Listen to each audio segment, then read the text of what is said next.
Après avoir vu ça, difficile de croire que les mouches sont vraiment douées pour s'orienter. Pourtant, elles le sont bel et bien. Comment on peut se servir de mouches comme GPS ? C'est simple, il suffit d'étudier à l'université du Queensland pendant 8 ans, de consacrer les 16 années suivantes à la science, de publier 36 articles scientifiques, et voilà, on peut inventer un GPS à mouches. Voici Trevor J. Wardle.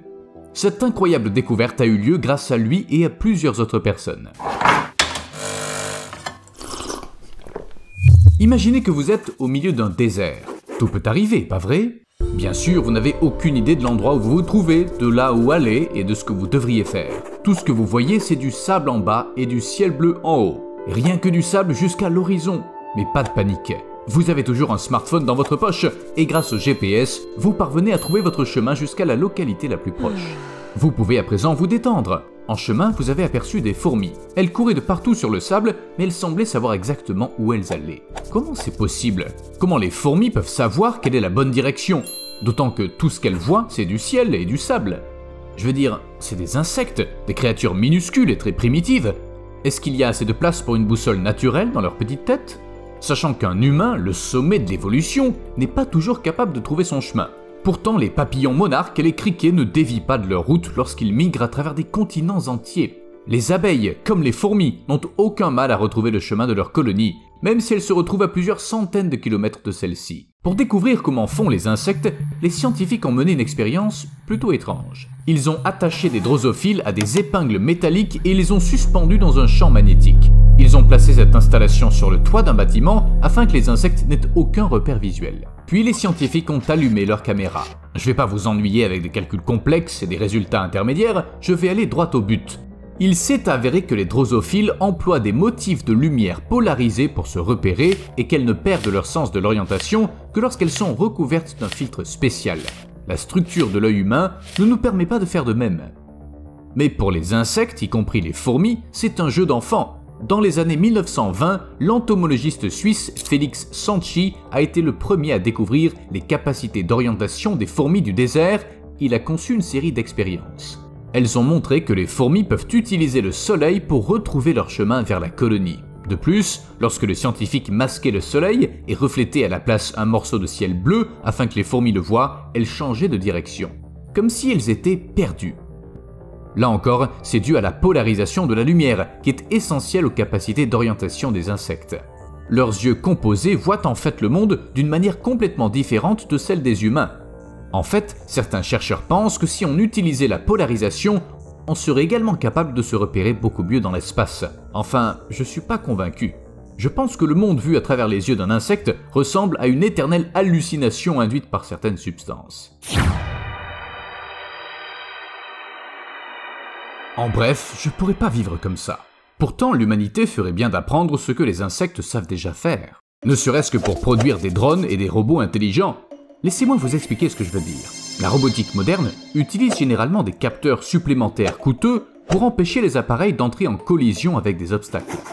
Tout ce que les mouches ont besoin de faire, c'est, être des mouches et regarder le soleil. Les mouches gèrent plusieurs choses à la fois. Rester concentrées sur leur cible, être conscientes de leur position dans l'espace, analyser les obstacles. Pas étonnant que des scientifiques, dont Trevor J. Wardle, tentent d'utiliser d'une manière ou d'une autre ces capacités des insectes au profit de l'humanité. En particulier, le neuroscientifique Wardle a déjà obtenu un certain succès dans ce domaine en analysant comment de minuscules mouches résolvent des tâches d'orientation complexes. Mais c'est pas suffisant. Si on parvenait à comprendre exactement comment fonctionne la perception des insectes, on pourrait fabriquer des robots beaucoup plus cool et des drones perfectionnés. À l'heure actuelle, on a ça.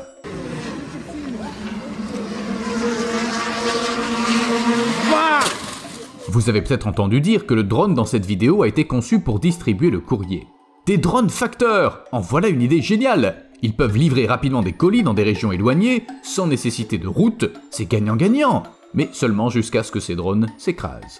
Pour qu'ils puissent se déplacer dans une ville densément peuplée ou même dans une forêt, ils ont besoin d'une grande puissance de calcul et de capacités de navigation avancées. Habituellement, les drones se repèrent dans l'espace en utilisant la vision par ordinateur. Mais cette méthode est imparfaite. Si un objet n'est pas tout à fait à sa place habituelle, le drone s'écrasera dessus. Et le GPS? Les drones dépendent des signaux émis par le système, et s'il n'y en a pas, ils ne sauront tout simplement pas où ils se trouvent. Les drones peuvent aussi s'embrouiller lorsque les signaux GPS rebondissent sur des obstacles. En bref, les problèmes sont nombreux. Maintenant, imaginez, des drones qui pourraient voler aussi bien que des mouches. Et vous savez quoi? On dirait qu'on va bientôt y arriver. Ça n'a pourtant pas commencé avec des drones. Des gens ont simplement construit un robot pour mieux comprendre comment les insectes volent. En 2018, des chercheurs du MAVLab aux Pays-Bas ont créé un robot ressemblant à un insecte. Ils voulaient en fait étudier en détail comment les drosophiles se déplacent en l'air. Ils ont donc assemblé un robot. 4 ailes battant à 17 battements par seconde, seulement 29 grammes. En gros, il ressemble un peu à une grosse mouche. Une très grosse mouche. Et très bizarre. Quoi qu'il en soit, ce drone vole à environ 25 km/h, il peut réaliser diverses acrobaties aériennes et effectuer des virages à 180 degrés, comme une mouche. Imaginez le potentiel de cette invention. Si les drones commerciaux peuvent faire de même, on vivra dans un monde sacrément agréable, où on pourra livrer, tout ce qu'on veut, où on veut. Des drones insectes légers, maniables et sûrs. Le rêve. Pourtant, les insectes ne sont pas les seules créatures terrestres qui peuvent voler et qui disposent d'une incroyable boussole intégrée. Il y a aussi les oiseaux, et beaucoup d'entre eux couvrent également de grandes distances sans aucun GPS. Comment ils font? Ils utilisent aussi la polarisation, mais les yeux des oiseaux sont très différents des yeux des mouches. Comme d'habitude, j'ai demandé à Steve. Steve a demandé à Google, et voici ce qu'on a trouvé. Les oiseaux utilisent des repères externes pendant leur déplacement, comme le champ magnétique et les étoiles. J'ai déjà mentionné le champ magnétique plus d'une fois, je ne vais donc pas m'y attarder. Et les étoiles? Des oiseaux comme la rousserolle effarvate, une minuscule créature ne pesant que 12 grammes, les utilisent pour s'orienter.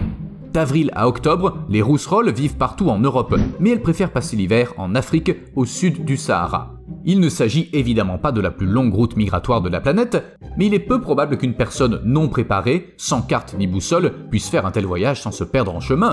Moi je me perdrais, c'est sûr.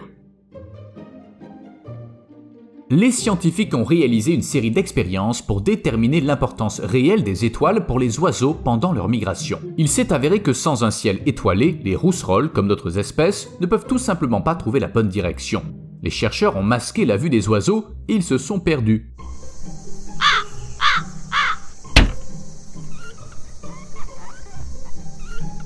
C'est pas qu'il fait trop sombre sans étoiles, c'est que sans repère visuel, on ne sait pas où aller. Mais ce qui m'a le plus frappé, c'est les oiseaux dans le planétarium. Oui, les chercheurs ont placé des oiseaux sous des étoiles artificielles, et même ça a suffi aux animaux pour comprendre dans quelle direction migrer. À l'heure actuelle, on n'a aucune idée du nombre exact d'espèces d'oiseaux qui se repèrent à l'aide des étoiles pendant leur déplacement. Il y en a sans doute beaucoup. Et à en juger par les découvertes faites ces dernières années, les oiseaux sont pas les seuls à avoir cette capacité. Prenons par exemple les bousiers. Ces insectes ont un champ de vision très limité, mais ils peuvent tout de même voir la Voie lactée. Ça a l'air bizarre, j'y croyais pas quand je l'ai lu. Pourtant, si on met un petit chapeau à un bousier, il se perdra. Je suis sérieux, j'ai une photo. Même une si petite créature a besoin de voir le ciel. Les scientifiques ont apporté les scarabées au planétarium. Je commence à croire qu'ils y ont apporté tous les animaux qu'ils ont pu trouver. Les scientifiques ont donc apporté les scarabées au planétarium et ils ont découvert que ces insectes utilisent la Lune pour trouver leur chemin. Si on éteint la Lune et qu'on plonge les scarabées dans l'obscurité, ils se perdent. Mais si on allume uniquement la Voie lactée, les scarabées retrouvent leur chemin. Imaginez, la lumière d'étoiles située à des dizaines de milliers d'années-lumière est assez puissante pour fournir des indications à un minuscule bousier. J'arrive pas à me faire à l'idée. Bien sûr, je dois mentionner l'évidence. Les lumières trop vives dans les villes perturbent le sens de l'orientation des bousiers. Et oui, les humains mettent à nouveau en danger la vie sauvage. Vous avez dû remarquer qu'il est très difficile de voir les étoiles s'il y a beaucoup de lumière autour de soi. Les insectes ont le même problème. En fait, on peut les comprendre. Imaginez les marins du passé qui ne savaient naviguer que grâce aux étoiles. Et soudain, ces étoiles disparaissent. Bon, les humains sont plus intelligents que les bousiers, car ils ont trouvé d'autres astuces pour s'orienter. Entre autres choses, ils observent les oiseaux. Il s'agit de techniques très anciennes qui sont encore utilisées par exemple dans les îles de Polynésie. Certains oiseaux de mer, comme la sterne blanche, s'envolent vers la mer tous les matins pour pêcher et reviennent à terre le soir. Les marins qui cherchent la terre ferme naviguent en sens inverse des oiseaux le matin et dans le même sens la nuit. Simple et brillant. On pense également que les Polynésiens, comme de nombreux peuples de marins, transportaient des oiseaux capables de trouver le rivage. Une théorie veut que les navigateurs avaient l'habitude d'emporter des frégates avec eux. En effet, les plumes de ces oiseaux deviennent humides et perdent leur utilité s'ils amérissent. En d'autres termes, une frégate qu'on a relâchée au milieu de la mer n'a que deux options, voler jusqu'à la terre ferme ou retourner au bateau si le rivage est trop éloigné. C'est ainsi que les navigateurs déterminaient dans quelle direction se trouvait la terre, après quoi ils suivaient tout simplement la frégate. C'est comme un GPS avec des ailes. Mais il serait peut-être injuste que je mentionne les oiseaux, les mouches, les fourmis et même les bousiers sans dire un mot des chiens. Parce que le meilleur ami de l'homme sait aussi comment trouver son chemin. En 2015, Rachel Kaufman a décidé d'adopter un chien nommé Hank. Son intention était de prendre soin de l'animal pendant quelques jours, puis de le confier à une famille d'accueil. Mais lorsque les nouveaux propriétaires de Hank l'ont laissé seul à la maison, le chien a miraculeusement ouvert la porte, il s'est échappé et il est retourné chez Rachel. Il lui a fallu 2 jours pour parcourir près de 18 km dans les méandres de la ville, mais par miracle, il a atteint sa destination. Imaginez, Hank avait passé moins d'1 semaine avec Rachel, mais il a quand même réussi à retrouver son chemin. Comment c'est possible ?